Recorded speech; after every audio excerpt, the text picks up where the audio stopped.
A few tidbits on why your nose may feel blocked and your CT scan. First, how a CT scan works. It analyzes your anatomy in slices, similar to a sliced loaf of bread. Dr. Patel will go through an example next. And we're going to be moving from front to back. Now keep in mind that everything is flipped. So this is the left side, this is the right side. These are actually the nostrils. And we are looking from the base of the nose or the worm's eye view.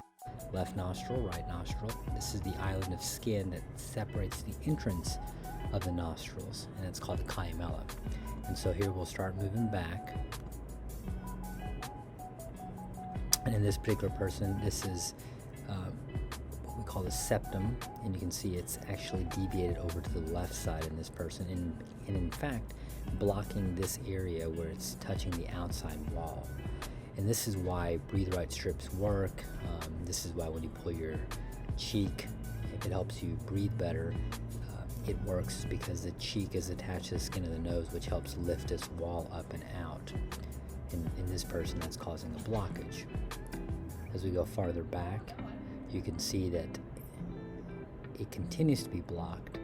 Air is black, soft tissue like skin, muscle, and fat is gray, and then bone, which you're starting to see the bone on the bridge of the nose right here, is white. This is the forehead and the bone of the forehead that's coming into play. This is the sinus behind the forehead. Left eye socket, right eye socket.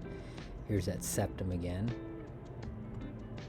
These are the turbinates that help humidify air. You can see the left one's a lot bigger than the right one in this person, and it takes up a lot of room in this person.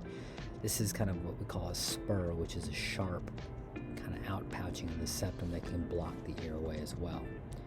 Now this is the sinus behind the left cheek, sinus behind the right cheek, left eyeball, right eyeball, sinus between the eyes.